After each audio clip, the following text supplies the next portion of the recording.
श्री तुलसीदास जी महाराज कहते हैं, श्री सीताराम जी के प्रेम से परिपूर्ण श्री भरत जी का जन्म यदि इस धरती पर न हुआ होता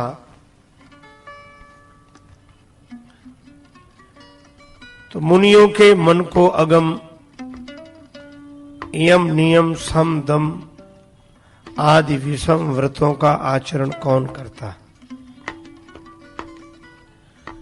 दुख, दाहकता, दारिद्र्य, दंभ आदि दोषों का अपहरण अपने सुयस के बहाने और कौन करता। कलिकाल में तुलसीदास ऐसी सठ को श्री राम जी के सन्मुख ले जाकर शरणागति कौन दिलाता। ऐसे हैं श्री भरत और वे श्री राम मिलन के लिए अयोध्या से चित्रकूट आए। चित्रकूट में भगवान श्री राम से उनका मिलन हुआ। मिलन ऐसा हुआ कि दोनों दो नहीं रह गए। मिलन प्रीति कीमी जाए बखानी, मिलन प्रीति कीमी जाए।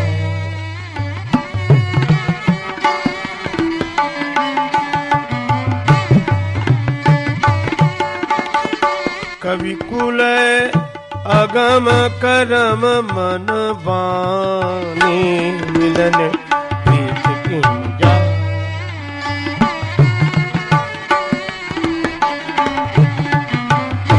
बखानी मिलन प्रीति कीमी जाए, प्रीति कीमी जाए, प्रीति कीमी जाए। मिलन और प्रेम का वर्णन कैसे किया जाए।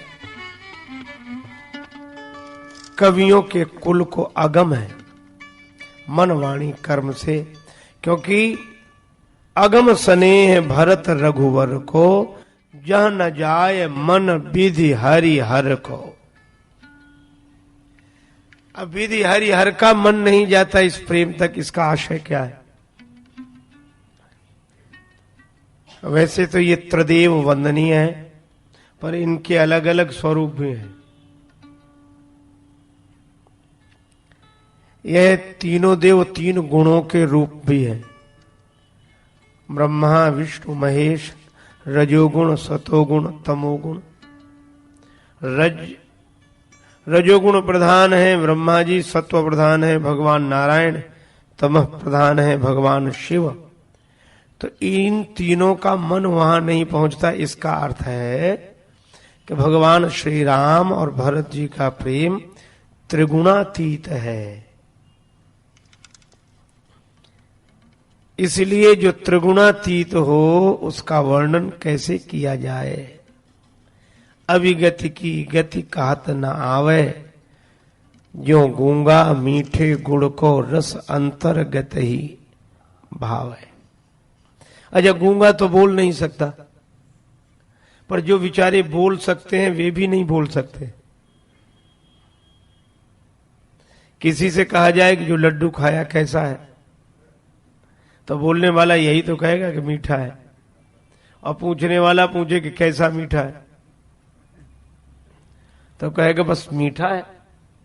नहीं है तो पर कैसा, तो कहे बहुत मीठा है। अच्छा, कितना ही वह वर्णन करे पर वह उस मिठास का अनुभव पूछने वाले को नहीं करा सकता।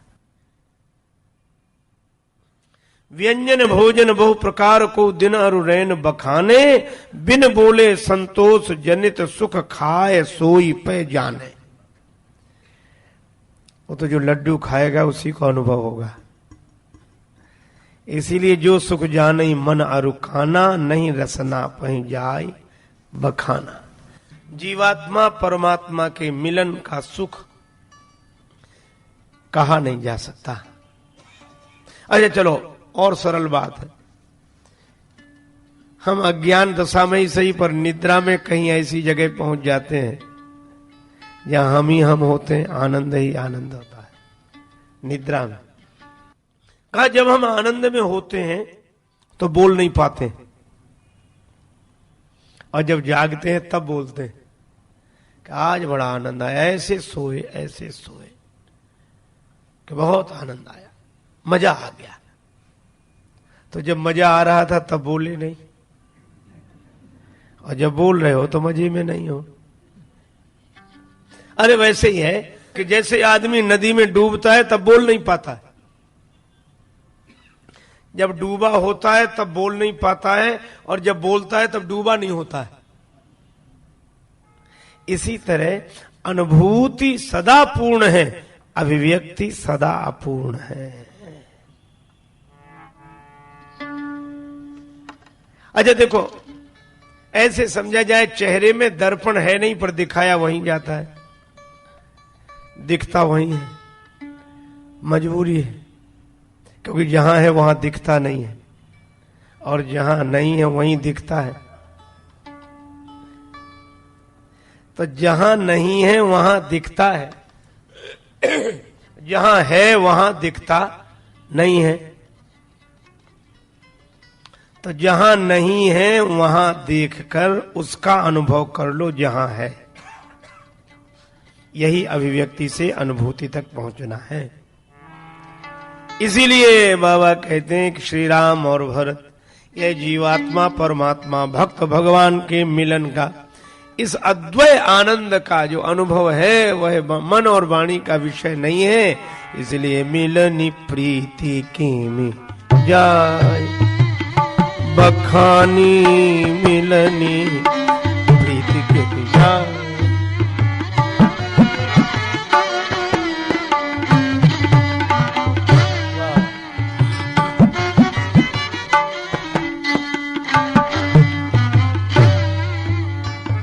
कवि कुल अगम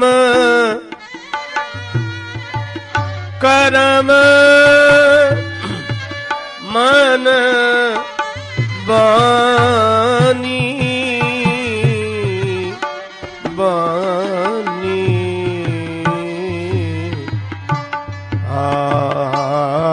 मिलने प्रीति की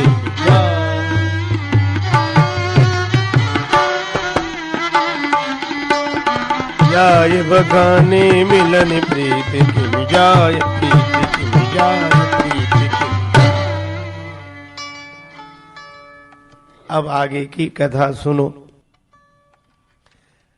भगवान श्री राम जी से भरत जी मिले, और मिलकर जब अलग हुए तो सीता चरण भरत, सीता चरण भरत, सिरुनावा, सिरुनावा चरण भरत, भरत सिरुनावा, सीता चरण भरत। भरत जी ने जानकी माता के चरणों में प्रणाम किया। आहा, जैसा प्रणम्य है प्रणाम करने वाला भी वैसा ही है। जानकी माता जैसे चरण नहीं है कहीं, और भरत जी जैसा सिर नहीं है। भरत जी जैसा सिर और श्री जानकी जी जैसे चरण। जानकी माता के चरण कैसे? रावण ने अनेक प्रलोभन दिए अशोक वाटिका में, पर श्री सीता जी ने तृणधरी ओट कहा तो वह दे। तृण के समान तुच्छ बताया रावण के वैभव को। श्री जानकी जी के चरण वे चरण हैं जिन्होंने लंकापति रावण के उस साम्राज्य को ठोकर लगा दी। जिन चरणों ने रावण के वैभव को ठुकरा दिया हो, वे हैं जानकी जी के चरण। मंदोदरी तक पर ऐसा प्रभाव पड़ा इस त्याग का कि मंदोदरी अशोक वाटिका से लौटकर एकांत में बैठकर सोचती है, मैंने जो सहा है अपमान आज वाटिका में, मैंने जो सहा है अपमान आज वाटिका में, शायद वह सहा हो कभी किसी और नारी ने। मैथिली को प्राप्त करने के लिए मुझको ही दांव पे लगाया पति मेरे दुराचारी ने। किंतु जानकी ने एक बार भी निहारा नहीं। यत्न तो अनेक किए काम के पुजारी ने, सीता की ऋणी हूं मैं राजेश नहीं रावण की, मेरी तो बचाई लाज जनक दुलारी ने। यह है सीता जी के चरण। रावण ने कहा कि मेरे वैभव को तृण के समान तुच्छ बताने वाली देवी, ये देख रही है कृपाण। श्री जानकी जी ने कहा तो भी तू तृण देख ले। क्यों? मैं उस ससुर की पुत्र वधू हूं जो बिछुरत दीन दयाल प्रियतनु तृण यव परिहर्यो, सुमिरत राम ही तजहि जन तृण सम विषय विलास। तो श्री जानकी जी के चरण वे चरण हैं जिन्होंने लंका के साम्राज्य को ठुकरा दिया, और भरत जी का सिर वह सिर है जिसने अयोध्या के साम्राज्य पद के राज्य मुकुट को ठुकरा दिया। भरत जी कहते राज्य पद नहीं चाहिए, हमें राम जी चाहिए। श्री जानकी जी कहती हैं कि राम जी सो भुज कंठ। श्री जानकी जी कर क्या रही हैं? जेहि विधि कपट कुरंग संग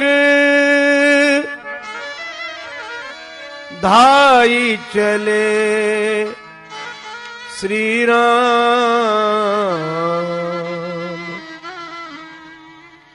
सो छवि सीता राखी उर रटत रहत हरि नाम।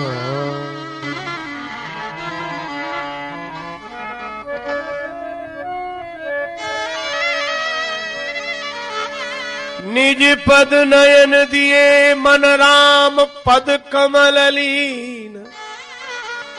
श्री जानकी जी का मन राम जी के पद कमल में। और भरत जी देखे बिनु रघुनाथ पद, जिए के जननी न जा। तो न तो ऐसा प्रणाम करने वाला और न कोई ऐसा प्रणम्य। भरत जी का सिर और जानकी माता के चरण। बाबा कहते हैं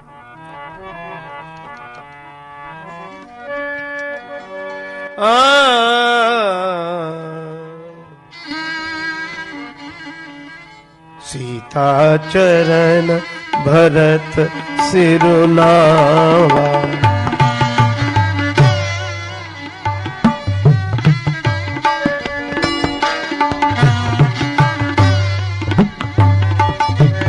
भरत सिर नावा, सीता चरण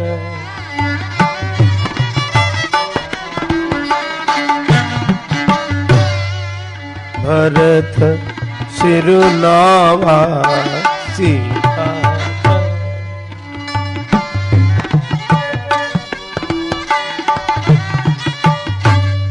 सीता माता के चरणों में भरत जी ने प्रणाम किया।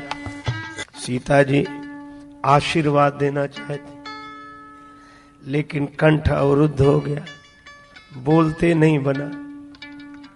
तब वाणी से तो नहीं, आंखों के पानी से आशीर्वाद।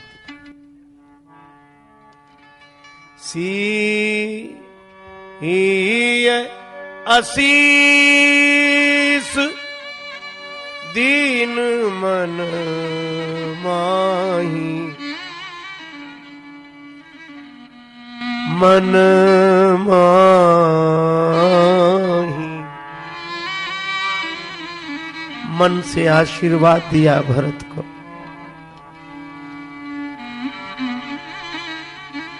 उस दृश्य को देखें, श्री भरत जानकी माता के चरणों में सिर रखे प्रणाम कर रहे हैं। जानकी माता मुंह से बोलना चाहती थी पर बोल नहीं सकी, हाथ ऊपर उठा और आंखों से आंसू गिर पड़े। मगन स्नेह देह सुधि नाही,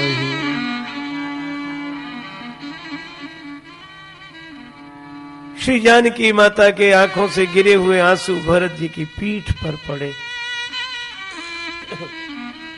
तब श्री भरत जी ने सिर उठाकर माता के मुखार बिंद की ओर देखा। भरत जी के आंखों में भी आंसू थे और जैसे ही उन्होंने श्री सीता जी को देखा तो सब विधि सानुकूल लखी सीता, भे निसोच उर अपडर बीता। निश्चिंत हो गए, हृदय में अपने कारण उठने वाला डर समाप्त हो गया। श्री तुलसीदास जी महाराज अद्भुत बात कहते हैं, भगवान को पाकर, भगवान से मिलकर भरत जी निश्चिंत नहीं हुए, जानकी माता का आशीर्वाद पाकर निश्चिंत हो गए।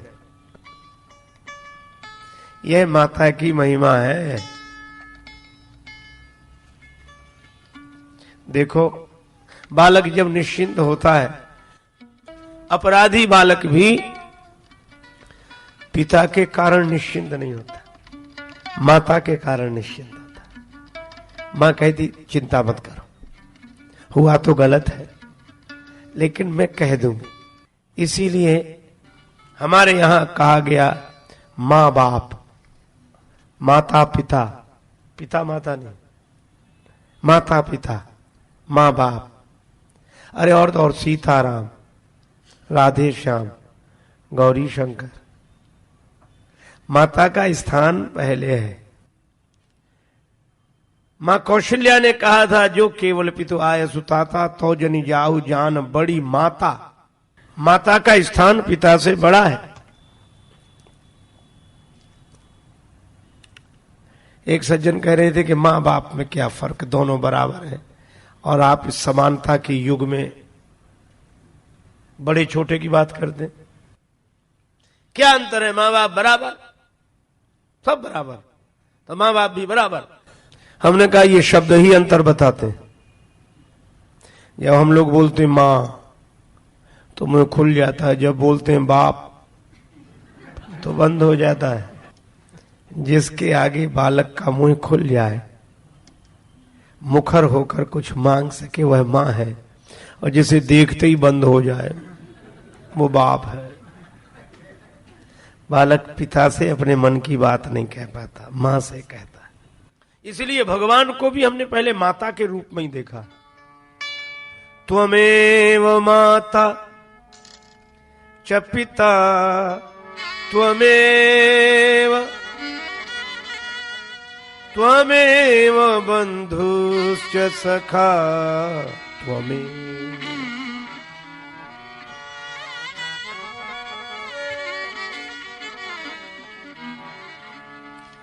और भगवान से पूछा गया कि हमने आपको माता कहा, पिता कहा, बंधु कहा, सखा कहा, आपको इन सब संबोधनों में कौन सा अच्छा लगा? भगवान बोले, हमें तो एक ही संबोधन तुम्हारे द्वारा दिया गया अच्छा लगा। सुन मुनि तो ही कहूं सहरोसा, भजहि जे मोहि तजी सकल भरोसा, करऊं सदा तिनके रखवाली।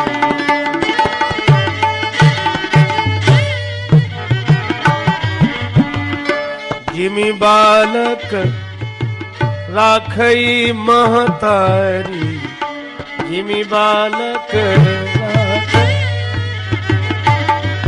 बालक राख राख राख बालक राखई, बालक राखई, बालक राखई माता रे।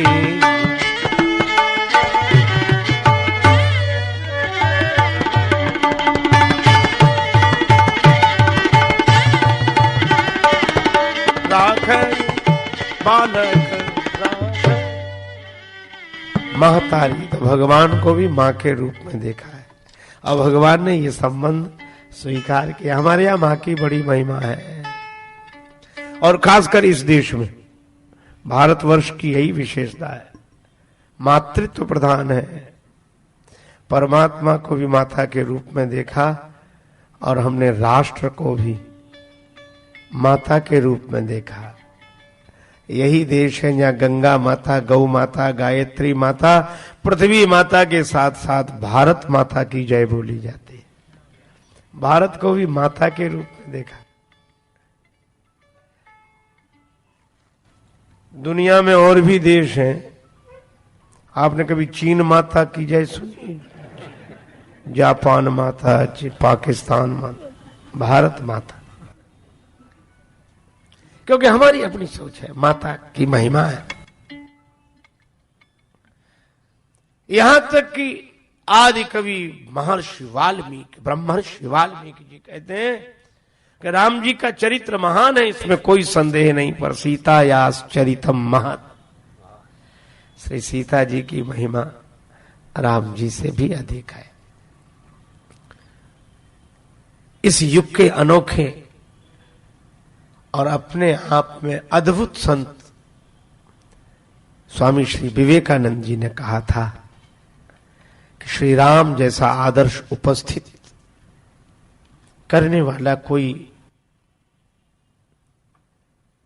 सदाचारी संस्कारवान व्यक्ति भले ही एक बार फिर जन्म ले भी ले, पर सीता ऐसी देवी का जन्म बार बार नहीं होता, बार बार इस तरह। राम जी की क्या महिमा, अच्छा बताओ। एक कवि ने बड़ी अच्छी बात कही, लंका में सताते रहे क्रूर आतताई वृंद, श्री जानकी जी को लंका में सताते रहे क्रूर आतताई वृंद, बाल किंतु चिंता की, कृपा की ना कृपान की। और राम जी गए थे वन एक बार जीवन में, किंतु वनवास गई दो दो बार जाने के। राम जी एक बार वन गए, इसीलिए तो महिमा है। श्रीमद् भागवत में कहा, त्यक्त्वा सुदुस्तेज सुरेप्सित राज्य लक्ष्मीम धर्मिष्ठ आर्य वचसा यदगादरण्यम माया मृगम दयितयेप्सित मन वधावद वंदे महापुरुष ते चरणारविंद। एक बार ही तो गए, पर जानकी जी दो दो बार। और दूसरी बार वाल्मीकि जी के आश्रम में श्री जानकी जी वट वृक्ष के नीचे विराजमान है, नतग्रीवा मिलान मुखा वैदेही को देखकर ग्राम में ललनाओं के मन में स्वाभाविक परिचय जानने की लालसा हुई। वे श्री जानकी जी के पास पहुंची। अरे इन्हें तो पहले भी देखा है, ये वही तो नहीं जो पति देवर के साथ इसी मार्ग से वन गई थी। क्या इस विचारी का वनवास अभी तक पूरा नहीं हुआ? परिचय पाने के बाद श्री जानकी जी के वन आने का कारण पूछने पर जब उन्हें ज्ञात हुआ कि श्री राम जी ने उनको वनवासिनी बना दिया है न्याय व्यवस्था के चलते, तो उन ग्राम में ललनाओं ने जो बात कही वो बड़ी अद्भुत है। कैसे के याद करी दुनिया, किसी भक्त कवि ने भोजपुरी बोली में यह भावाभिव्यक्ति की है। कैसे के याद करी दुनिया, जब राम ही लोक की लीक मिटाई ले।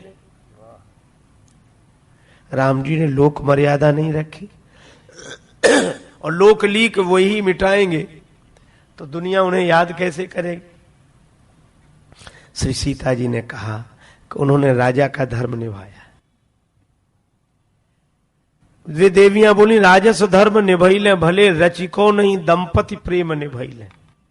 राजा का धर्म तो निभा, पर दाम्पत्य प्रेम का निर्वाह नहीं हुआ। क्यों?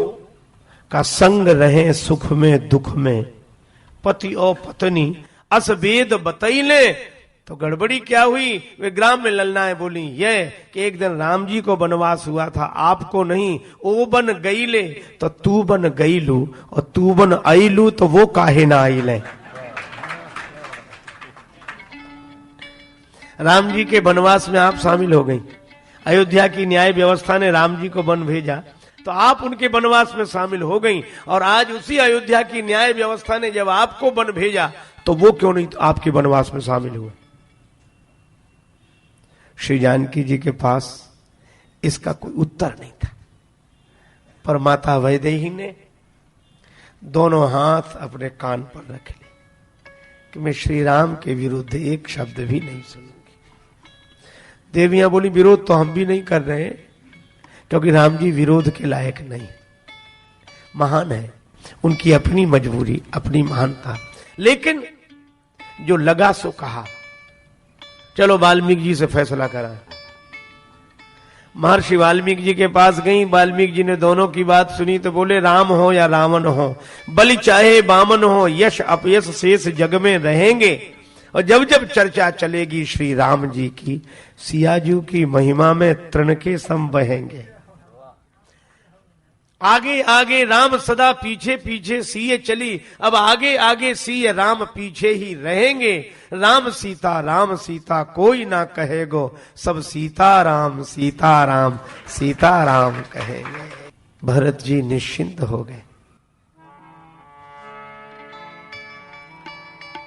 श्री जानकी पद कंज भज मन हरन, शरणागत भयम जन दीन, मानस मधुप हित मकरंद, युत जलज द्वयम्। श्री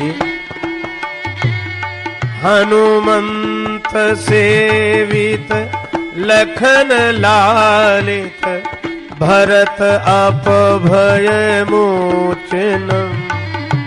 मिथिलामयी पावन करन, संताप सोच विमोचनम्। श्री जानकी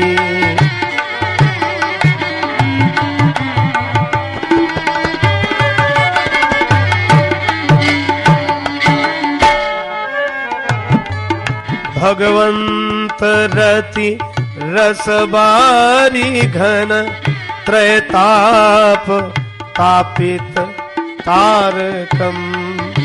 रघुनंद उर आनंद वर्धन, प्रणत खल उद्धारकम। श्री भव सिंधु बोहित पतित पावन, प्रगट करुणा विग्रह। आश्रित मनोरथ कल्पतरु, राजेश जीवन जीवनम। श्री जानकी पद कंज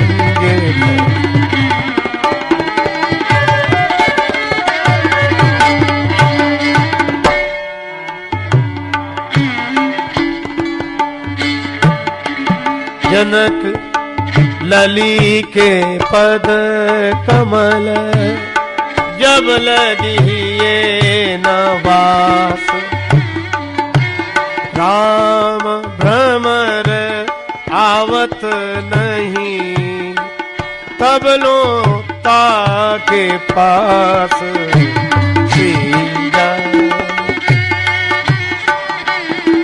देखो आपको सही बात बताओ, बौरे मन राजेश के तोह जननी सो काम, सपने सिय की कृपा बिनु नहीं रीझत श्री राम।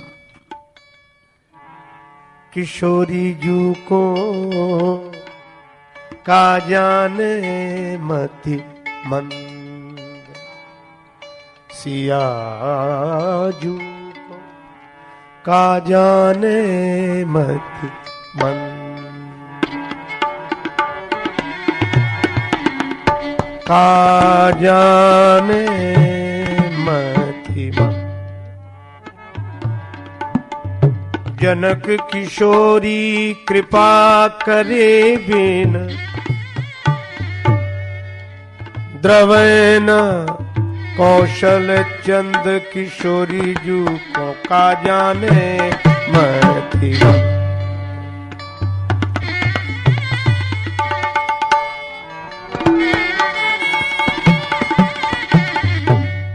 जानकी माता की छत्र छाया में रहने वाले भगवत कृपा के पात्र हो जाते हैं।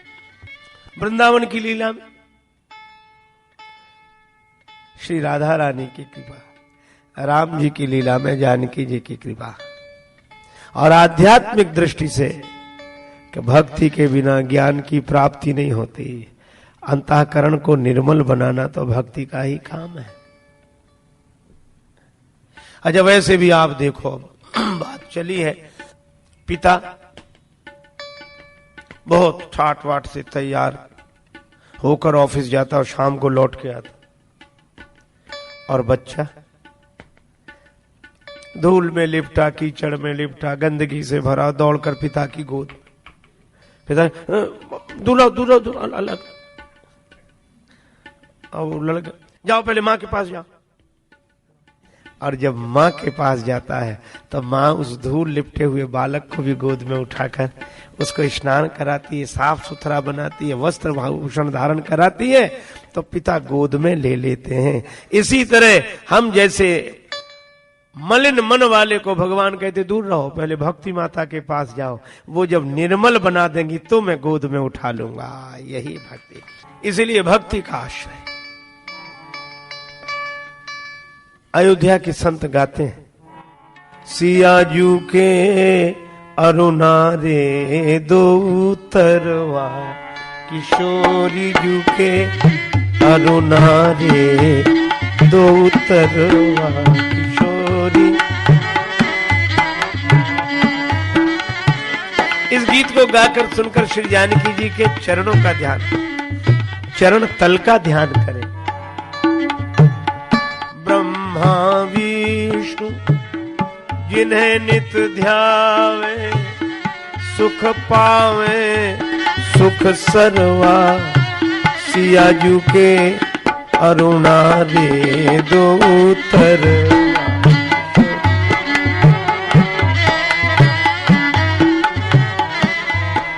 और बड़ी अनोखी बात कही, अगर भगवान की भक्ति नहीं है, भगवान से प्रेम नहीं है, इन चरणन में प्रीति नहीं तो, इन चरणन में प्रीति नहीं तो, इन चरणन प्रीत नहीं तो, व्यर्थ कमंडल करवा, किशोरी जू के अरुणा रे दो।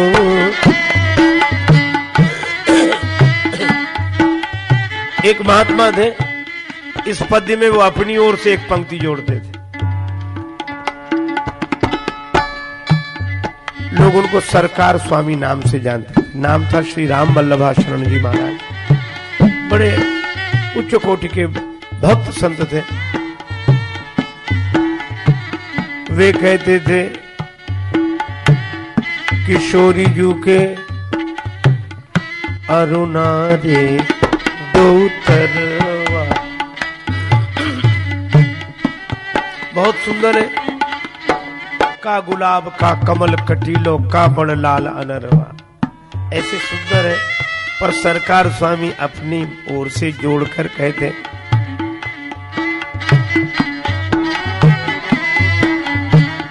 सरकार स्वामी के जीवन दाता, सरकार स्वामी के जीवन दाता, सरकार स्वामी के जीवन दाता, मातु पिता अरु गुरुआ, किशोरी जू के अरुणा रे दो तरवा।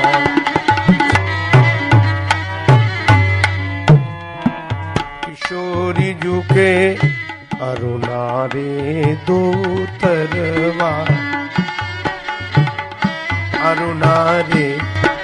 दो तरवार। सब विधि सानु कुल लखी सीता, भेन सोच उर अप डर बीता, सिया जू के अरुणा रे दो तरवार।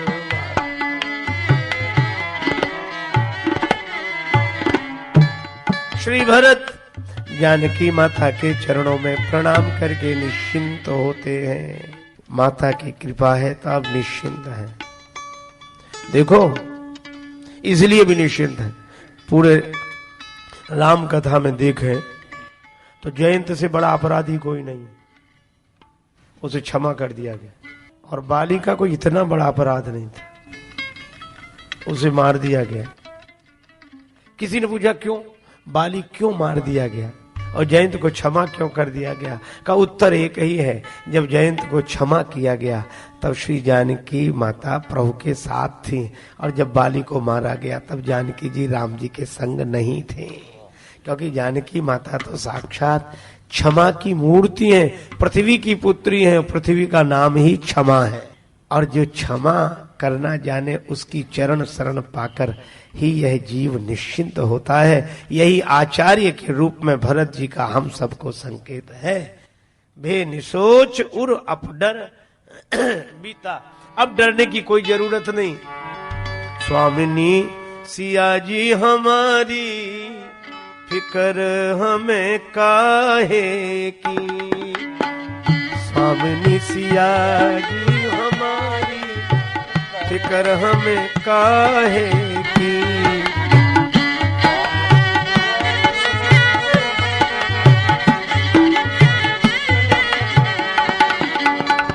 नैहर मिथिला राज विराजत, अवधपुरी ससुरारी, फिकर हमें काहे की।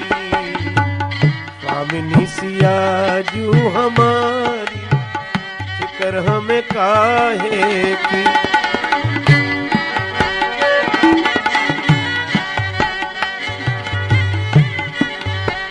जिनके ससुर नृपति मणि दशरथ,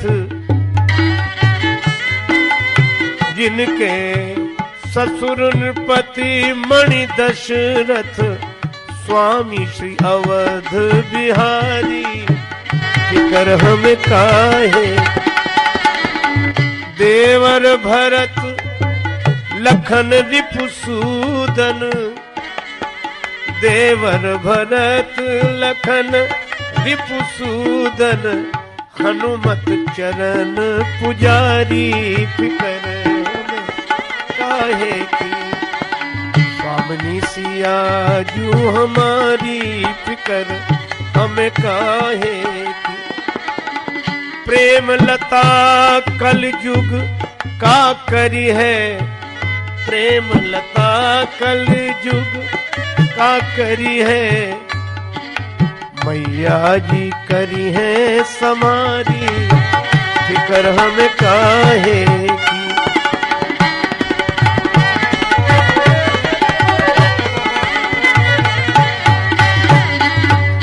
सीता सीता चरण भरत सिरनावा, सीता चरण भरत। श्री भरत निश्चिंत हुए, फिकर मोह काहे।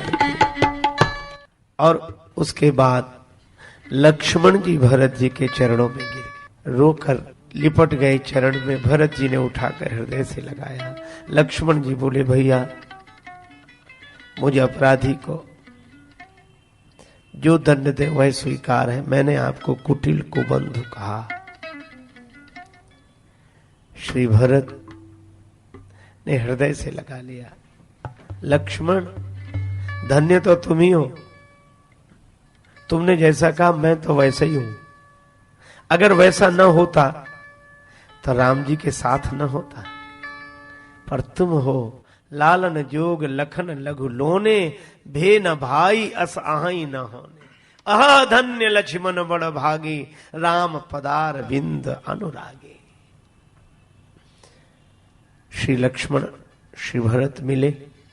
शत्रुघ्न जी लक्ष्मण भैया को, राम भैया को, जानकी भैया को प्रणाम करके आशीर्वाद लेते हैं। उस समय कुछ ऐसा हो गया कि सभी प्रेम में डूबे। को किछु कहा ही न को किछु पूछा, न कोई कुछ कह रहा न कोई कुछ पूछ रहा है, किसी को होश ही नहीं है। बस उस समय बोला कौन? निखादराज। ते ही अवसर केवट धीरज धरी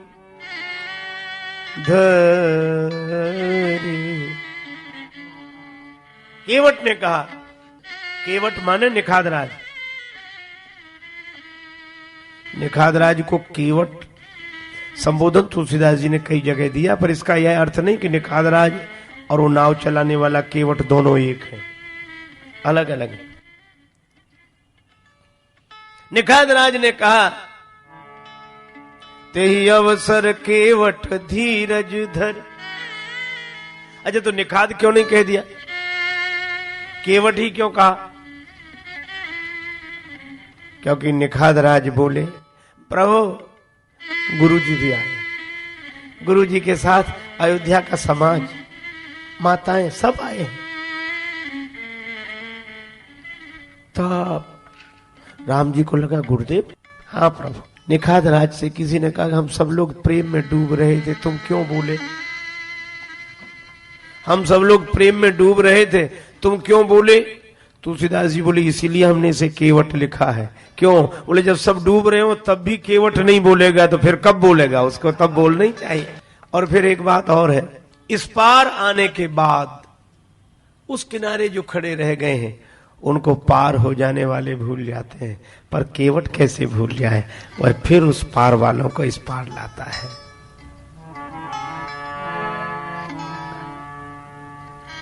और वहां तुलसीदास जी महाराज कहते हैं, सील सिंधु सुनी गुरु आगमनु आगमनु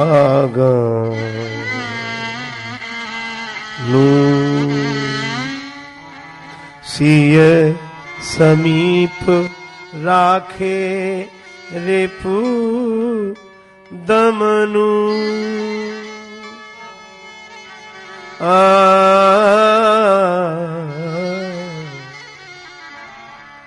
गुरुदेव आए हैं। शील सिंधु श्री राम शत्रुघ्न से कहा, श्री सीता जी के पास, शत्रुघ्न तुम रहो, मैं स्वयं जा रहा हूं। यह है शील सिंधु श्री राम का व्यवहार। शील सिंधु नहीं तो दूसरा कोई, गुरुजी आए हैं, हाँ कहां है? तो फिर यहां क्यों कर? जाओ बुला ला उन्हें, उन्हें बुला ला, तब तक हम यहां सब व्यवस्था करते, बुला। पर राम जी ऐसा नहीं करते हैं। सील सिंधु सुन गुरु आगमनु, सिय समीप राखे रिपु दमनु। स्वयं चल कर गए। गुरुदेव ने राम जी को देखा, राम जी ने गुरु चरणों में प्रणाम किया, सारे समाज को देखा, पूछना नहीं पड़ा हाल, समाज को देखकर ही पता लग गया कि अयोध्या की दशा क्या है।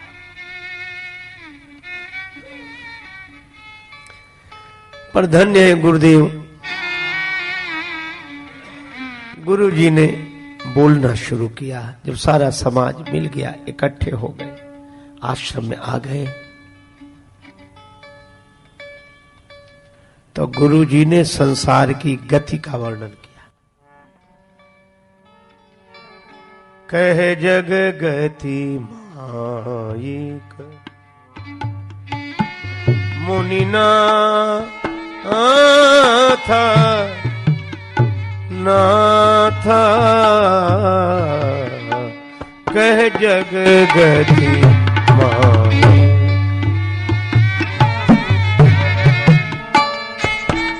कहे कछुक परमारथ गाथा गाथा राम गति माने कहे जग गति माने। संसार ऐसा ही है, गुरुदेव बोले। कैसा?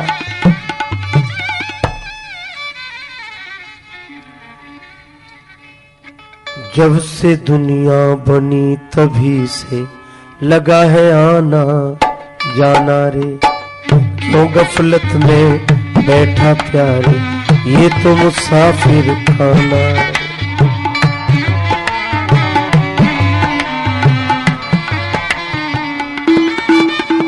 जिसका जन्म उसकी मृत्यु, जिसका आना उसका जाना, जिसकी उत्पत्ति उसकी प्रलय। नियम है। सुख पाता रहा जो सदा जग में, उसे आखिर में दुख पाना पड़ा। पछताया नहीं जो कभी भी कहीं, उसे अंत समय पछताना पड़ा। कोई फूल न बाग में ऐसा खिला खिल के न, जिसे मुरझाना पड़ा। विधि का यह अटल विधान रहा, जिसे आना पड़ा उसे जाना पड़ा।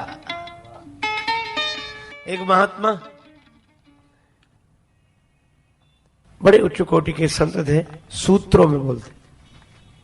उनकी एक बात मुझे याद आई। वो कहते थे, देखो सब जगह निर्देश लिखे हुए मिल जाते हैं, निर्देश पट जगह जगह उनपे लिखा रहता है ना। यहाँ फूल तोड़ना मना है, यहाँ पार्किंग करना मना है, लिखा रहता। इधर से जाना मना, इधर प्रवेश मना है, यहाँ खड़े रहना मना है, यहाँ बैठना मना है, सब। पर वो कहते थे सोच कर देखना, ये मना के कई जगह लिखित पट्ट मिल जाएंगे, लेकिन ऐसी क्या कोई जगह है जहां ये लिखा हो कि यहां मरना मना है? यहां मरना मना है कहीं नहीं। सब जगह इसकी सुविधा, सब जगह है। आप कहेंगे ये तो बहुत बड़ी खराब चीज है। सचमुच है। हम कोई आपको डराने के लिए नहीं कह रहे हैं, कि बात कह रहे हैं। लेकिन एक बात सोचो, एक संत कहते थे कि अच्छा एक बात बताओ, क्या कि दौड़ने में सुख है कि चलने? तो शिष्य बोला ठीक, चलने में। दौड़ने की अपेक्षा चलने में थोड़ा आराम है। अच्छा चलने में ज्यादा आराम है कि बैठने में? बोले बैठने में और ज्यादा आराम है। अच्छा क्या बैठने में आराम है कि लेटने में? का लेटने में और ज्यादा आराम है। तो बोले लेटने में ज्यादा आराम है कि सोने में? का सोने में और ज्यादा आराम है। तो बोले सोने में आराम है कि मरने में?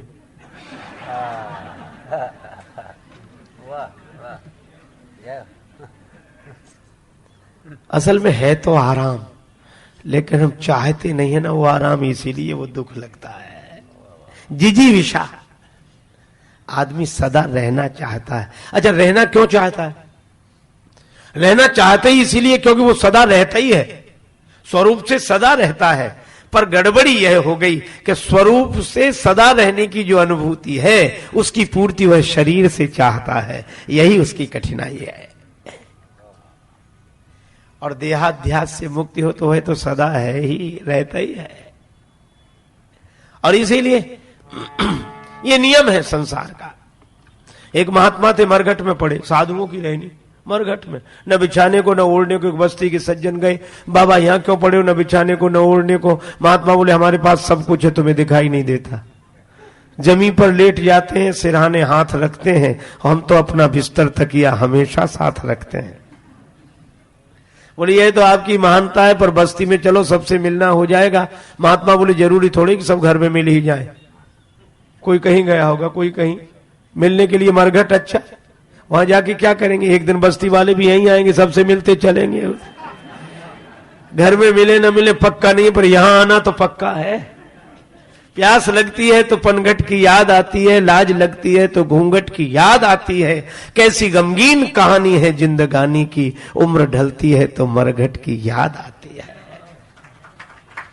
एक उर्दू के कवि ने ही बड़ी अच्छी बात कही, तुम में रूठ जाने की आदत कहां से आ गई, मरीज हिज्र ये जरूरत कहां से आ गई। और कल तक तो सुना था कि न उठा जाता है बिस्तर से, और दुनिया से उठ गया वो ताकत कहां से आ गई।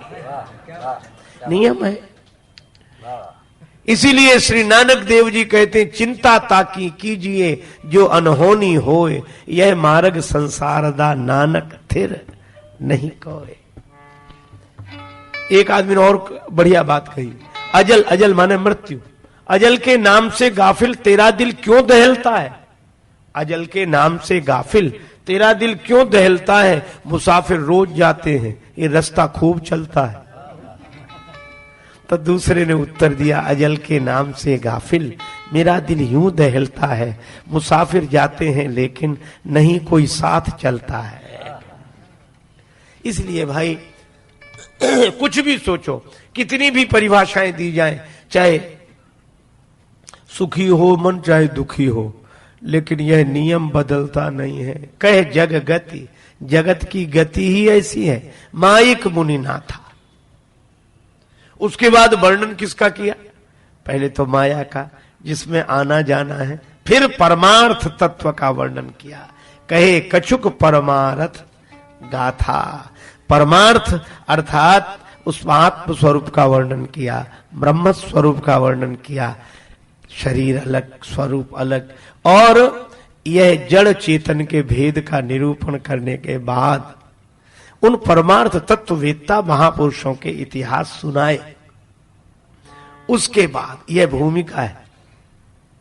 फिर नृप कर सुरपुर गवन सुनावा,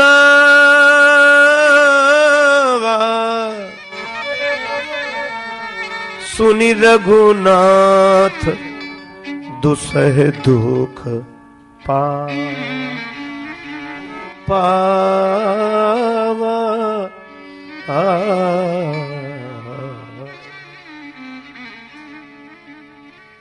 मरण हेतु निज नेह विचारी, भे अति विकल धीर धुर धारी।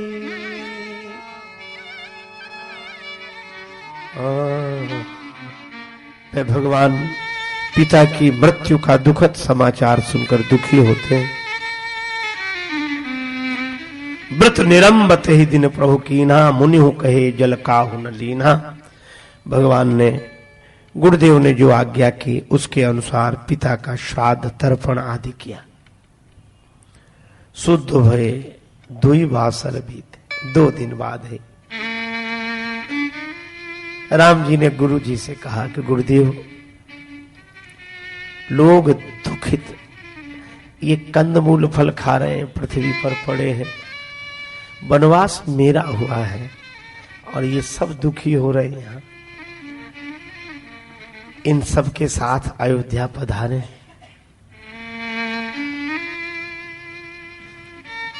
गुरु जी बोले, हम तो इनसे, तुम्हें इनसे मिलाने लाए हैं, यह गुरु का काम है, लेकिन मिले मिलायों को हम वापस ले जाएं, यह हमारा काम तो नहीं है। और राम इतनी जल्दी इनसे, तुम, मैं समझ गया तुम इनका 2 दिन का दुख नहीं देख सके, तो ये तुम्हारे 14 वर्ष के दुख की कल्पना करके कितने दुखी होंगे।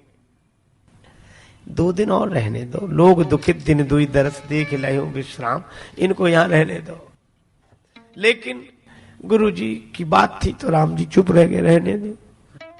और अयोध्यावासी क्या कर दे, नगर नारी, नर नारी करी मज्जन, मंदाकिनी जी में स्नान करते, आहा, और मांगते, क्या मांगते, करी मज्जई पूजई नर नारी, किसे, पंचदेवोपासना, गणप गणेश जी, गौरी गौरी माता, त्रिपुरारी शंकर जी, और तमारी सूर्य भगवान।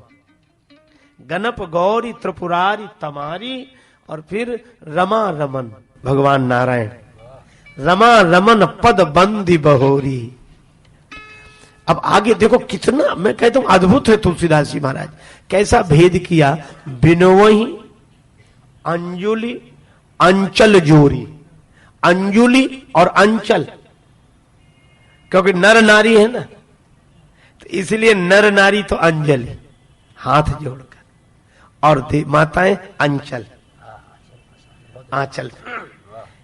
वे ऐसे अंजुलि में भिक्षा मांगते हैं, और अयोध्या की देवियां अंचल में। अच्छा, इनसे पूछो मांग क्या रहे?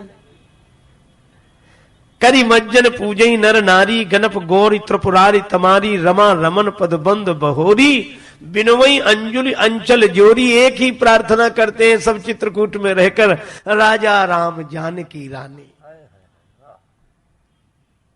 आनंद अवधि अवध रजधानी, श्री सीताराम जी सिंहासनासीन। लेकिन एक अद्भुत बात है,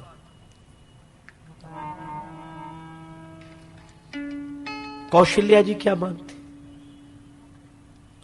क्या वे भी कहती हैं कि राम राजा हो और जानकी जी रानी हो? एक भक्त ने कहा कौशल्या जी भी मंदाकिनी जी में स्नान करती हैं, दीप दान करती हैं। चित्रकूट में दीपक दान की परंपरा है, मंदाकिनी जी में दीप प्रवाहित करती हैं, और मांगती क्या है? कामदगिरी सो मंदाकिनी सो मांगे कौशल्या,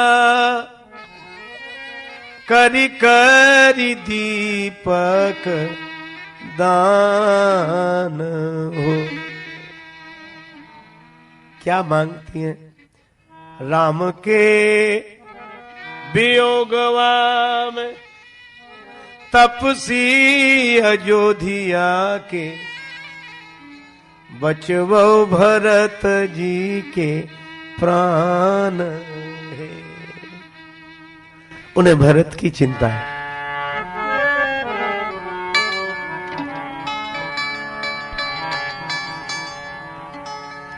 राजा राम जानकी रानी, राजा राम आनंद अवधि अवध रज धानी, आनंद अवधि रजधानी।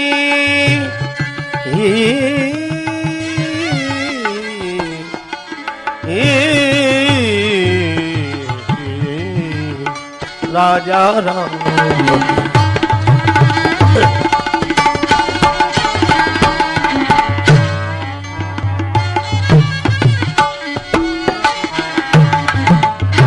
एक बात और सुनो, फिर आगे करें।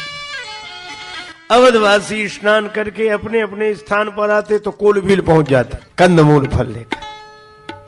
इन्हें स्वीकार कर लो। लोग कहते हैं कि नहीं, हम मर्यादा पुरुषोत्तम की नगरी से आए, अयोध्या वासी हैं, बिना कीमत के यह फल नहीं लेंगे। पर कोलभील कहते कीमत मत दो, आप ऐसे ही स्वीकार करो। तो अयोध्या वासियों ने सोचा शायद कीमत कम है इसलिए नहीं लेंगे। दे ही लोग बहुमोल, बहुत कीमत देते, पर कोलभील न ले, नहीं लेते। अवधवासी बोले तो अपने फल वापस ले जाओ। ये कोलभील कहते हैं अगर फल वापस करो तो तुम्हें राम जी की सौगंध है, फेरत राम दुहाई दे। अवधवासी अत्यंत आश्चर्य में, ये कोलभीलों का व्यवहार।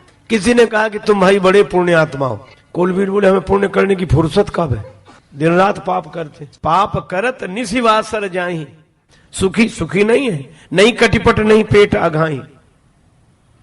तो धर्मात्मा धर्मात्मा धर्म का विचार करने की बुद्धि सपने में भी नहीं। सपने धर्म बुद्धि कस काऊ। तो ये परिवर्तन कैसे हुआ? आंखों में आंसू आ गए कोलभीलों के कि यह पुरुषार्थ का परिणाम नहीं है, यह तो प्रसाद का परिणाम है। यह रघुनंदन दरस प्रभाव। राम जी का दर्शन किया, भय सब साधु किरात किरातिन, राम दरस मिट गई कलुषाई, आई रहे जब ते दो भाई। राम जी के दर्शन से। और कोलभील कहते क्या है? यह नहीं कहते कि फल स्वीकार कर लो तो मजे में रहोगे, नहीं भूखो मर जाओगे, या कोई और साधन नहीं है, वो तो हम हैं सो ले आए। ये दूसरा कोई होता कहता कि ठीक है हम जा रहे हैं, भूखे रहोगे तो आओगे। दान है पर दान का अभिमान नहीं है। क्या कहते हैं, हम ही कृतार्थ करन लगी तृण फल अंकुर लेओ। अगर आप ये स्वीकार कर लेंगे तो आपकी कृपा होगी हम पर, हम कृतार्थ हो जाएंगे। यह हमारी संस्कृति है। देखो एक आपको अद्भुत बात बताएं, पहले भी शायद कही हो, फिर सुन लो। अच्छी बात बार बार भी सुन लेने में कोई हर्ज नहीं। दुनिया में जितने मत पंथ हैं, सदाचार की बात सभी सिखाते हैं, और दान का विधान सब जगह है। दान का विधान सब जगह है। लेकिन अपने हिंदू धर्म में, सनातन धर्म की एक अद्भुत व्यवस्था है। दान तो सब जगह है, पर दान के साथ दक्षिणा अपने ही धर्म में। दक्षिणा सब जगह नहीं। यहां दान दक्षिणा, मैं बहुत दिन तक नहीं समझा कि दान के साथ दक्षिणा का क्या मतलब। और हम लोग तो इतना तक कि हरिश्चंद्र जी ने सपने में दान दे दिया विश्वामित्र जी को राज्य का, तो विश्वामित्र जी जागृत में दक्षिणा लेने आ गए। स्वप्न तक के संकल्प का पालन किया हरिश्चंद्र जी ने। आज का आदमी होता तो यही कहता, कैसे आए बाबा जी, बोले तुमने सपने में हमें राज्य दान कर दिया इसलिए दक्षिणा लेने आए। तो आज का आदमी यही कहता कि सपने में दान दिया था ना, तो दक्षिणा भी सपने में ले जाना जा। पर अपने यहां दान के साथ दक्षिणा क्यों? देखो ऐसे है, वैद्य के पास जाओ, खांसी हो गई है, अच्छा आप शहद के साथ ये दवा ले लेना, पेट गड़बड़, दूध के साथ ये दवा ले लेना, दही के साथ ये ले लेना।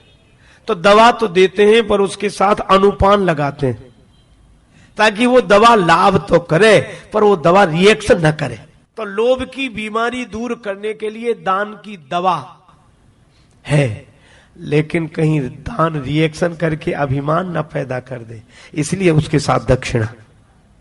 दक्षिणा क्यों दी जाती है? जैसे आप भोजन कराते हैं तो अन्नदान किया, फिर महात्मा को, ब्राह्मण को कुछ देते दक्षिणा, तो अन्नदान तो दिया ही था, ये दक्षिणा क्यों? बोले इसलिए दक्षिणा देते हैं कि हमारे मन में अभिमान ना आवे। यह हमारी कृपा नहीं है कि हमने आपको दान दिया, यह तो आपकी कृपा है कि आपने हमारा दान स्वीकार किया। इस कृपा के लिए हम दक्षिणा देकर आपको धन्यवाद दे रहे हैं। यह हमारे हम ही कृतार्थ करन लगी तृण फल अंकुर ले हो। हम कृतार्थ हो जाएंगे अगर आप हमारा दान स्वीकार कर लेंगे। इस तरह चित्रकूट में सब रह रहे हैं, रात्रि का वर्णन, सब निश्चिंत होकर सो जाते हैं। राम जी के शरण में आराम ही आराम है, सब सोते हैं और निस्तब्ध निशा के उस वातावरण में सभी चैन से सो रहे हैं मंदाकिनी गंगा के किनारे चित्रकूट में। लेकिन दो हैं जो जाग रहे हैं, केवल दो जाग रहे हैं, और दोनों राम जी के भैया हैं, एक श्री भरत एक श्री लक्ष्मण। लक्ष्मण वीरासन में बैठकर जाग रहे हैं, राम जी के नेम के कारण जाग रहे हैं, भरत जी प्रेम के कारण जाग रहे हैं। लक्ष्मण जी वीरासन में बैठे, वीर होकर बैठे हैं, भरत जी अधीर होकर बैठे हैं। लक्ष्मण जी के नेत्र सजग हैं, भरत जी के नेत्र सजल हैं। लक्ष्मण जी राम जी का चिंतन कर रहे हैं इसलिए जाग रहे हैं, भरत जी राम जी की चिंता में जाग रहे हैं। अहो अहो इस शिलाखंड पर बैठा कौन तपोधन, एकटक रहा निहार गगन को करता अश्रु विसर्जन। शिलाखंड पर बैठे मंदाकिनी गंगा के किनारे श्री भरत आकाश की ओर देखते हैं। आकाश की नीलिमा देखकर नील नीरधर श्याम श्री राम याद आ गए। भरत रोने लगे, अकेले बैठे। इसलिए भरत भरत समझा, आंसू बह रहे हैं। सोच क्या रहे हैं? के ही विधि होय राम अभिषेकु, मोहि अवकल उपावन एकु, केहि विधि हो।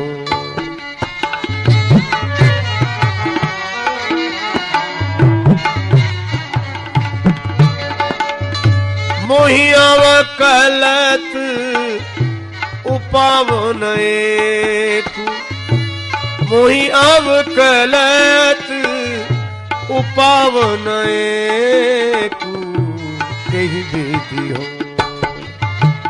राम अभिषेक के ही वेद।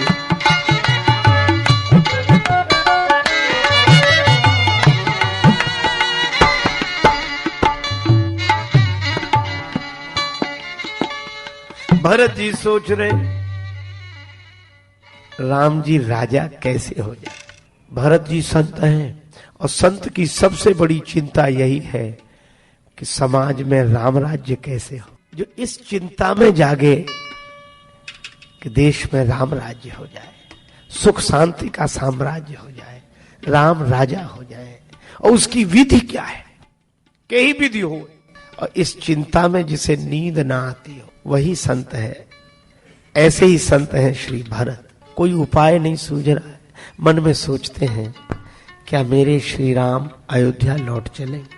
कोई है जिसका कहना टाल ना सके राम जी, कोई है जिसकी आज्ञा टाल ना सके श्री राम जी। मन में एक बात आई, एक है कौन, मातु कहे बहुरही रघुराऊ,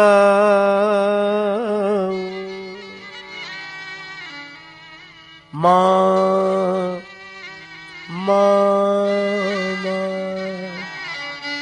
मातु कहे बहुरही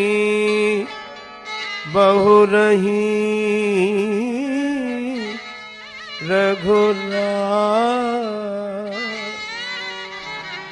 कौशल्या माता यदि कह दें तो श्री राम जी अयोध्या अवश्य लौट जाएंगे। मां तो कहे बहुरही,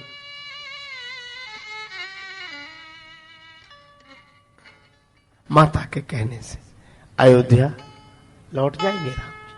भरत जी प्रसन्न हो गए कि बस सवेरा होते ही सबसे पहले कौशल्या माता के पास जाऊंगा, उनके चरणों में सिर रखकर प्रार्थना करूंगा कि मां राम भैया से कह दो अयोध्या लौट चले। आपका कहना टालेंगे नहीं, मां आप कह दो, आप कह दो। और मां अगर कह देंगी तो राम जी अवश्य, पूरा भरोसा है, मां तो कहे बहुरई रघुराई, निश्चित लौट जाए। तो भरत जी थोड़ी देर के लिए तो प्रसन्न हुए, लेकिन फिर उदास हो गए। लौटेंगे नहीं। क्यों नहीं लौटेंगे? माता कहेंगी नहीं। माता क्यों नहीं कहेंगी? भरत जी के मुख से मन की व्यथा व्यंग बनकर निकल पड़ी। राम जननी हठ करवी की काऊ, वे हठ नहीं करेंगी। क्यों नहीं करेंगी? श्री तुलसीदास जी का शब्द प्रयोग देखें, राम जननी हठ करवी की काऊ। वे राम जी की जननी है, इसलिए हठ नहीं करेंगी, क्योंकि भरत जी का व्यंग यह है कि हठ करना तो भरत की जननी को आता है, राम की जननी हठ करना क्या जाने। कितने ही समझाओ पर भरत की जननी अपने हठ से विचलित नहीं होती। राम जननी हठ करवी की काऊ, राम जननी हठ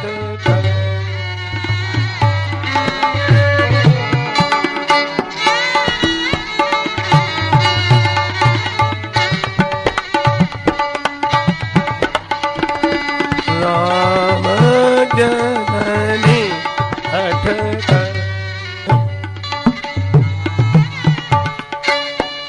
हठ करवी हठ करवी हठ,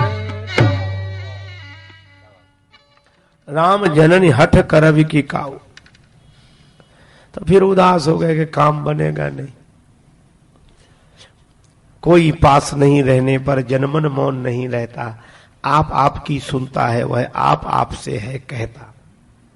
मन में ये बात उठ रही। तब तो फिर आशा नहीं बची। एक काम करें, और कोई विकल्प है? आंखों में आंसू, मुख से आह निकलती है, मन कोई ना कोई उपाय सोचता है। एक उपाय हो, उसमें तो पूरी गारंटी है कि राम जी अवश्य अवश्य अवश्य लौटेंगे। अवश्य फिर ही गुरु आयस माने, अवश्य फिर ही गुरु आयस।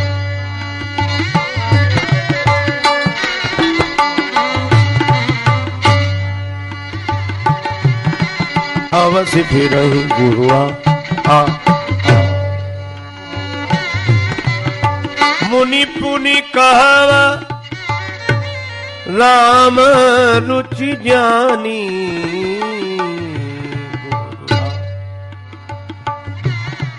फिर गुरु आ।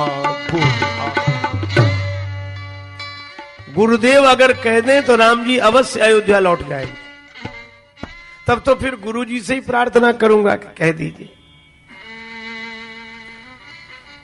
लेकिन फिर भरत थोड़ी देर तो प्रसन्न होते, फिर उदास हो जाते, नहीं लौटेंगे श्री राम।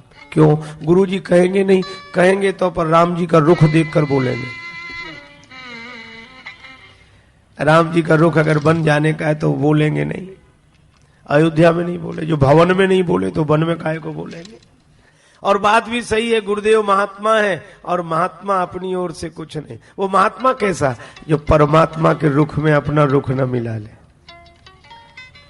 भगवान की इच्छा में अपनी इच्छा। देखो एक बात आपको बताएं, इस संसार की गतिविधियों पर नहीं अधिकार किसी का है। जिसको हम परमात्मा कहते, ये सब खेल उसी का है। इस भजन की अंतिम पंक्ति, राजेश्वर आनंद अगर सुख चाहो तो मानो शिक्षा, तज अभिमान मिला दो उसकी इच्छा में अपनी इच्छा। यही भक्ति का भाव है प्यारे, सूत्र यही मुक्ति का है। जिसको हम परमात्मा कहते, ये सब खेल उसी का। जैसी भगवान की इच्छा, तुम जो चाहो वही पूरा हो। हमारी अपनी कोई इच्छा ही नहीं जो हम परेशान हो। परेशान तो किया ही इच्छा ने। सारी परेशानी की जड़ ये इच्छा ही है। मैं तो पूर्ण ब्रह्म था जो तू नहीं होती बीच। क्या इच्छा? देखो इच्छा पूरी ना हो तो दुख, इच्छा पूरी हो जाए तो थोड़ी देर का सुख, और इच्छा ही ना रहे तो आनंद। संसारी और सन्यासी में इतना ही तो अंतर है। जो इच्छा की पूर्ति के लिए प्रयास करे वह संसारी है, और जो इच्छा की निवृत्ति के लिए प्रयास करे वही सन्यासी है। इच्छा की पूर्ति में सुख है, इच्छा की निवृत्ति में आनंद है। इच्छा की पूर्ति के बाद दूसरी इच्छा पैदा हो जाती है, और चाह मिठी चिंता गई मनुआ बेपरवाह, और जिनको कछु न चाहिए सोई सहंसा है। और वो तो यहां तक एक नाव जा रही थी, नाव में कई लोग बैठे थे, एक महात्मा बैठे थे, तूफान आया, नाव डगमगाई। ऐसे में तो जो भक्त नहीं होते वो भी भक्त हो जाते हैं। राम राम श्याम श्याम कृष्ण कृष्ण शिव शिव दुर्गा जी। और कुछ लोग जो आज तक भगवान को नहीं मानते थे वे भी नाव में बैठे के बोले हमने माना तो नहीं, लेकिन अगर हो तो बचा लेना। सब परेशान, और परेशानी स्वाभाविक है, नाव डगमगा रही तूफान में। लेकिन एक महात्मा बैठे थे, वो कुछ नहीं कर रहे थे, शांत प्रसन्न बैठे। तो लोगों को उन्हें देखकर और चिढ़ होती थी कि हम मर रहे हैं, ये बड़े आराम से बैठे। जब महात्मा बैठे ही रहे थे तो ठीक था। साधुओं की लीला तो अद्भुत है। अपना कमंडल उठाया और नदी का पानी भर भर के नाव में डाले और गाने लगे, प्रभु जी तेरी नैया डगमग डोले, प्रभु तेरी नैया डगमग डोले, प्रभु तेरी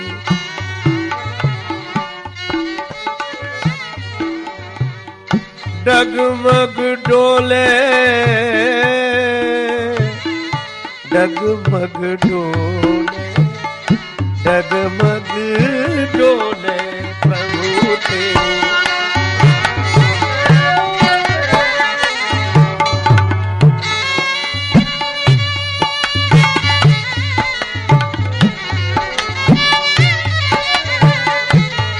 तेरी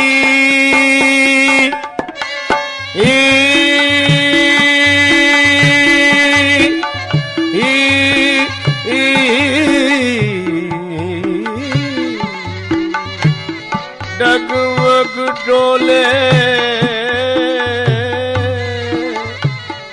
डगमग डोले डगमग डोले प्रभु तेरी नहीं।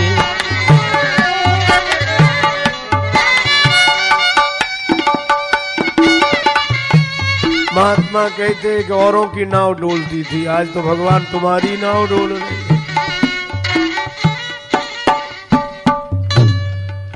गीत गावे और पानी डाले। लोगों को इतना बुरा लगा कि वैसे मरते ये साधु और जल्दी मार डालेंगे सबको। एक ने कहा साधु को ही उठा के फेंक दो नदी में। कुछ लोग बोले जाने किस पाप से तो अभी मर रहे हैं, साधु को फेंकेंगे तो और जल्दी मरेंगे। पर भगवान की लीला, नाव बच गई, किनारे आ गई। किनारे आई, सब उतर गए, महात्मा भी नाव में बैठे। नाव में जो पानी भरा था फिर नदी में डालने लगे। कहा महाराज समझ में नहीं आया क्या करे, तूफान में पानी डाल रहे थे नाव में जब होना नहीं चाहिए, और नाव किनारे लग गई तो अब नाव को खाली करके फिर पानी डाल रहे हो नदी में। महात्मा बोले ना हम नाव में पानी भर रहे थे ना खाली कर रहे। फिर बोले हम तो राम जी की हाँ में हाँ मिला रहे थे। तूफान आया, भगवान चाहते थे कि नाव डूब जाए, हमने सोचा तुम ही चाहते डूब जाए तो हमारी तरफ से और जल्दी डूब जाए, पानी डाल के डुबा देंगे। जा बच गई तो तुम चाहते थे कि बच जाए, और जिसे तुम चाहो बच जाए उसे डुबा कौन सकता है।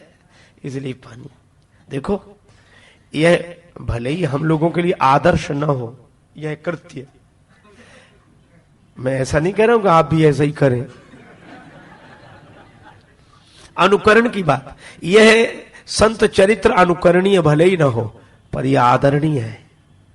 उस स्थिति में पहुंच गए, अपनी कोई इच्छा ही नहीं, अपना कोई संकल्प ही नहीं, सर्वारंभ परित्याग, बल्कि जिसकी इच्छा क्या वही नहीं बचा, तुम ही तुम हो, तुम ही तुम हो। और वही इस आनंद का अनुभव कर पाते जिनकी कोई चाह नहीं, इच्छा ही।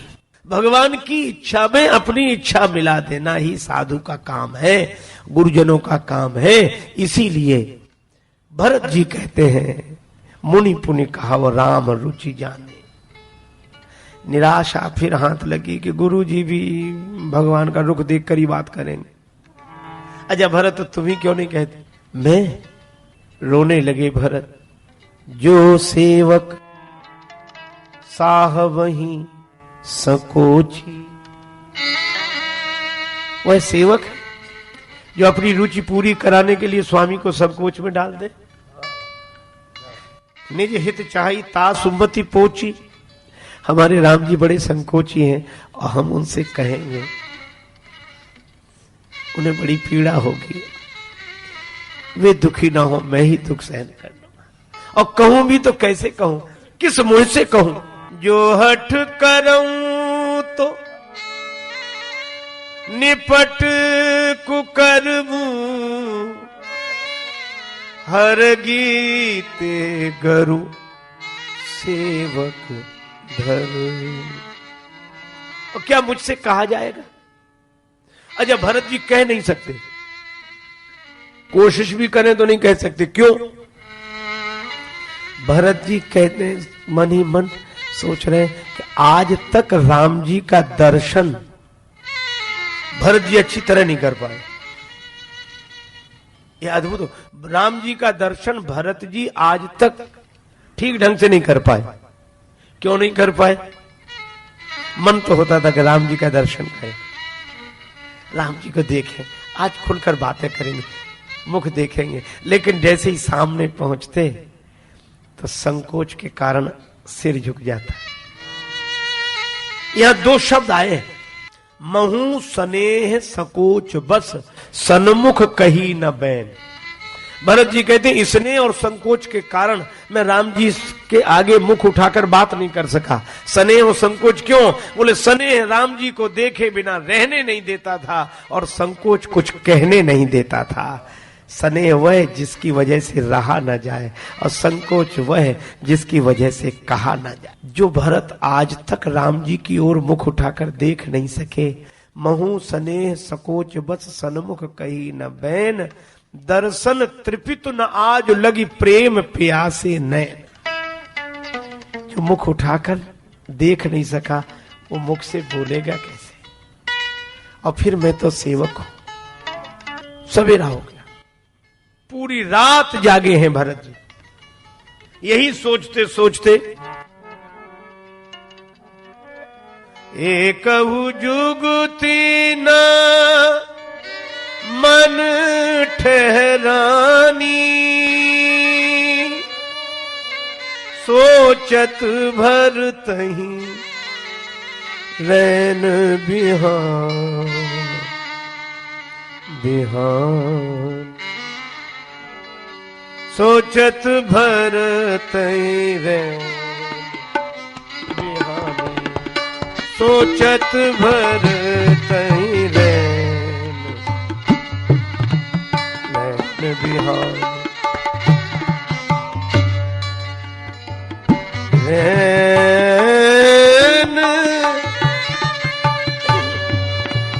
रैन बिहानी,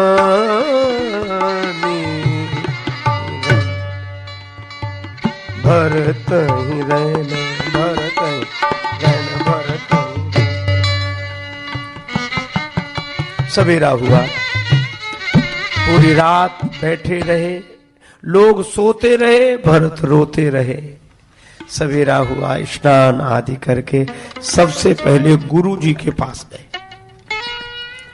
गुरु जी को प्रणाम किया, बैठ गए। गुरु जी ने कहा कि भरत मैं तुम्हारी प्रतीक्षा कर रहा था, तुम्हारी प्रतीक्षा कर रहा था, आज्ञा करें गुरुदेव। मैं तुमसे एक उपाय पूछ रहा हूं। क्या? यह राम जी अयोध्या कैसे लौट चले, उपाय बताओ। सुनो,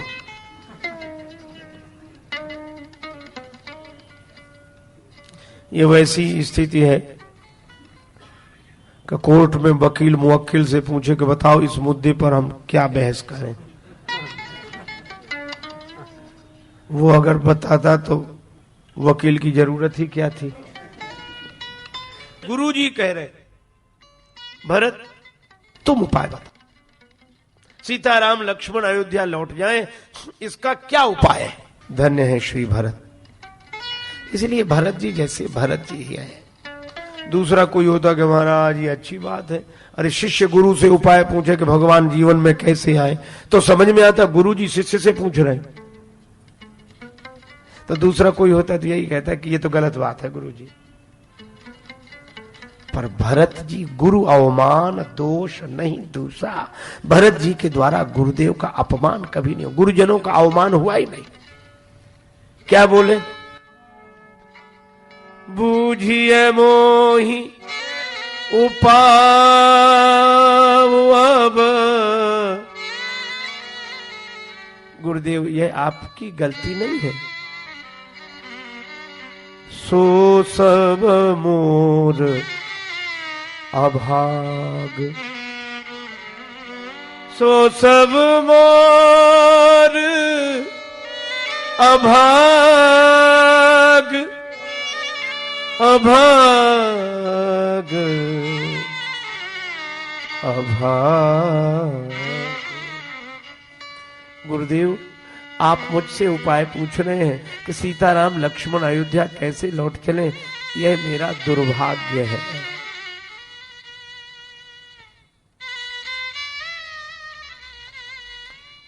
अभाग है मेरा दुर्भाग्य ही आपके मुंह से बोल रहा है। सुन स्नेह मय वचन, और इतने प्रेम से भरत जी ने यह बात कही कि गुरुदेव रोने लगे। सुन स्नेह मय वचन गुरु उर उमगा अनुराग। हृदय प्रेम से भर गया, नेत्र प्रेम जल से। और भरत जी ने अपनी व्यथा भी कह दी इस पंक्ति में, बूझिए मोहि उपाव अब। उपाय अब पूछा जा रहा है, इसका अर्थ है तब पूछना था, अब पूछा जा रहा है, तब कब?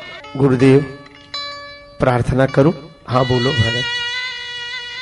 पहला वरदान था भरत का राज्य तिलक, मांगू दूसरा वर कर जोरी, दूसरा वरदान था श्री राम भैया का वनवास। यही क्रम था।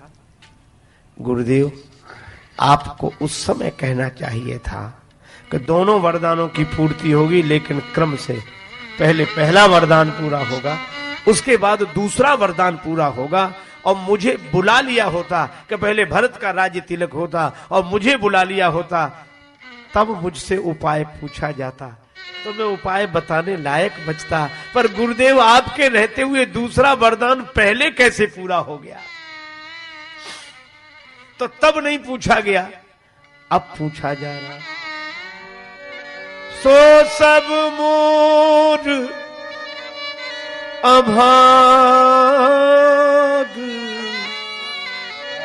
मोर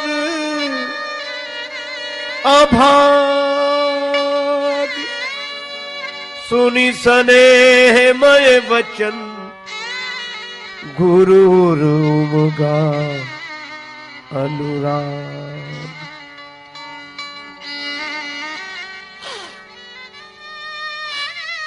रोते हुए भरत के माथे पर गुरुदेव ने हाथ रखा। भरत वत्स, चलो मैं ही उपाय बताता हूं, पर उपाय बताने में थोड़ा संकोच है। सकुच तात कहत एक बाता,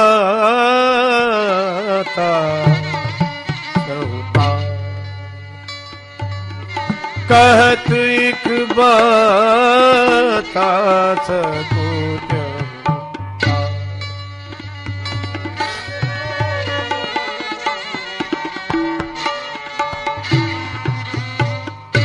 हे पुत्र वत्स,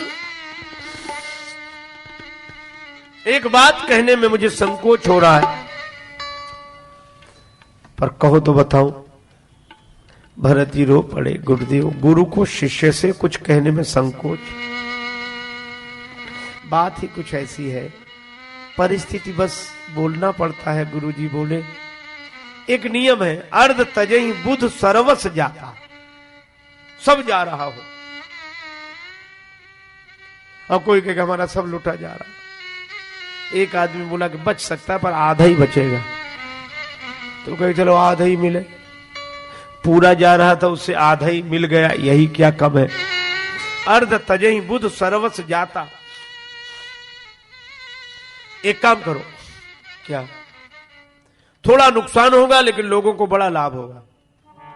सीताराम लक्ष्मण अयोध्या चले जाएंगे, पर एक शर्त है, तुम कानन गवनहु दो भाई,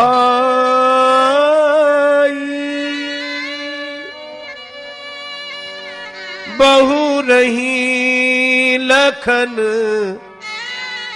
सीय रघुराम। तुम दोनों भैया भरत और शत्रुघ्न बन चले जाओ, तो श्री सीताराम लक्ष्मण अयोध्या लौट जाएंगे। यही एक उपाय है। अब इस उपाय के लिए तुम राजी हो तो बताओ। यही संकोच था मुझे। आहा। श्री भरत जी ने कहा कि गुरुदेव, यह उपाय मुझे स्वीकार है। गुरुजी तो अवाक रह गए। गुरुजी सोचते थे कि भरत यह कहेंगे। गुरुजी जानते थे कि भरत जी राम जी के बिना नहीं रह सकते। जो एक दिन अयोध्या में नहीं रह सके राम जी के बिना, वो 14 वर्ष राम जी के बिना कैसे रहेंगे वन में? जो भवन में राम जी के बिना नहीं रह सके, वो वन में राम जी के बिना कैसे रहेंगे? और वही भी 14 वर्ष तक। तो गुरुजी ने ऐसी शर्त रखी ताकि भरत इसके लिए राजी ना हो। तो गुरुजी को कहने को यह अवसर मिलेगा, हमने तो उपाय बताया था, अब तुम ही नहीं मान रहे हो तो हम क्या करें? अपने बचाव की बात। लेकिन भरत जी ने कहा, गुरुदेव अगर इतनी सी छोटी सी शर्त पर राम जी अयोध्या लौट जाएं। सुनत वचन पुल के दो भ्राता, भे प्रमोद परिपूरन गाथा। उस दृश्य को देखे गुरुदेव के चरणों में भरत जी ने सिर रख दिया, आंसुओं से गुरु जी के चरण भिगो दिए, दोनों हाथ से गुरुदेव के चरण पकड़े हैं, भरत जी ने सिर ऊपर उठाया है, आंखों में आंसू भरे हैं और गुरु जी की ओर देखकर कहते हैं, गुरुदेव क्या इतनी छोटी सी शर्त पर राम भैया, जानकी मैया, लक्ष्मण भैया अयोध्या लौट जाएंगे? गुरु जी बोले, ये छोटी शर्त है, 1-2 दिन वन में नहीं रहना है, राम जी तुम्हें मिलेंगे नहीं, 1-2 महीने की कौन कहे, 1-2 वर्ष की कौन कहे, 14 वर्ष तक तुम्हें वन में रहना पड़ेगा। तो क्या 14 वर्ष राम जी से दूर रह सकते हो? ये छोटी शर्त नहीं है। भरत जी बोले, गुरुदेव अगर श्री राम भैया अयोध्या लौट जाएं तो मैं आपके चरणों की सौगंध करके कहता हूं कि 14 वर्ष की कौन कहे, कानन करूं। कितने दिन? 1-2 वर्ष, 14 वर्ष नहीं। कानन करूं जन्म भरी बासु, कानन करूं जन्म भरी बासु, यही ते अधिक न मोर सुपासु। इससे अधिक और मेरा बस नहीं है। गुरुदेव मैं जीवन भर वन में रह सकता हूं, मुझे जिंदगी भर राम जी का दर्शन ना हो, मुझे जीवन भर राम जी न मिले। गुरुदेव बोले, फिर तुम्हारा सुख क्या है? कहा, हमारे राम जी सुखी रहेंगे, यह सुन सुनकर ही मैं सुखी होऊंगा। राम जी का सुख ही मेरा सुख है। गुरुदेव मैं आपके चरणों में बार बार सिर रखकर प्रार्थना करता हूं, आप फैसला करा दीजिए, इस उपाय पर फैसला करा दीजिए, मैं अभी बन जाने को तैयार। गुरु जी कुछ बोल नहीं सके।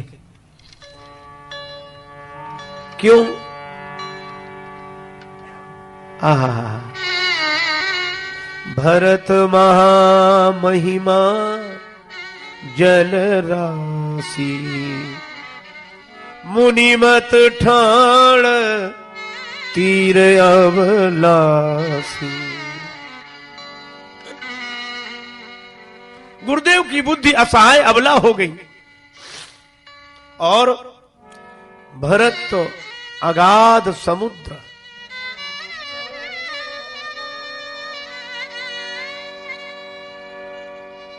गाचह पार यतन बहु हेरा,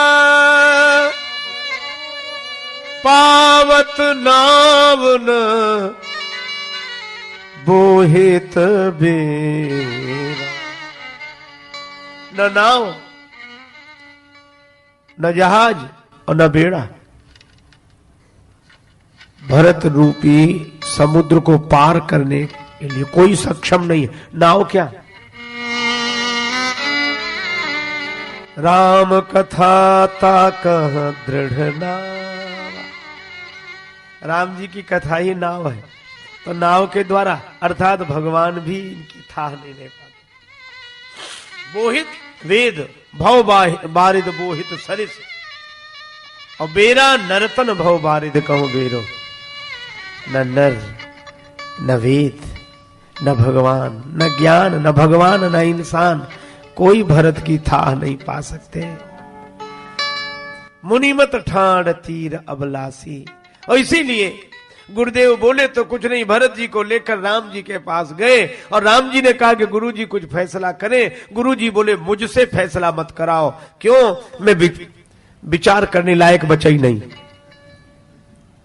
भरत भगति बस भई मति मोरी, भरत के प्रेम के बस में मेरी बुद्धि हो गई।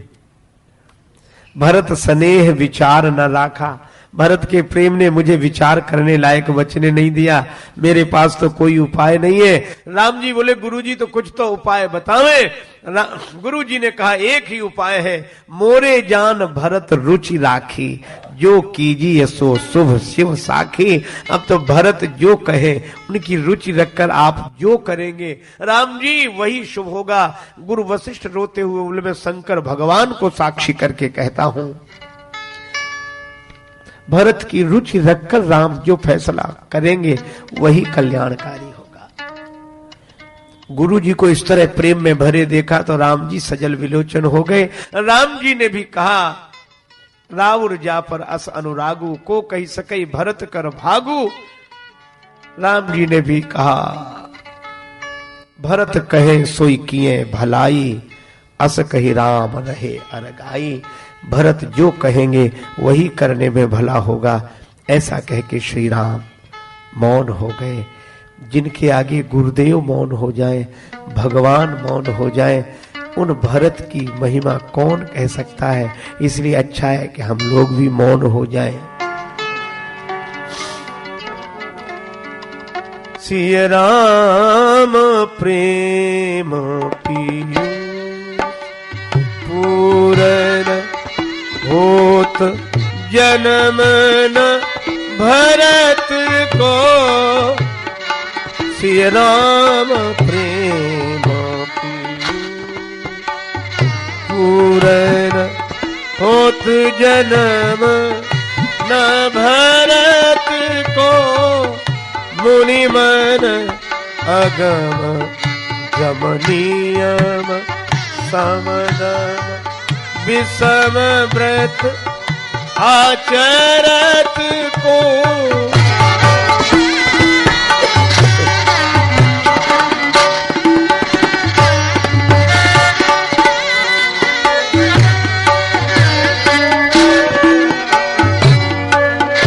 दुख दारिद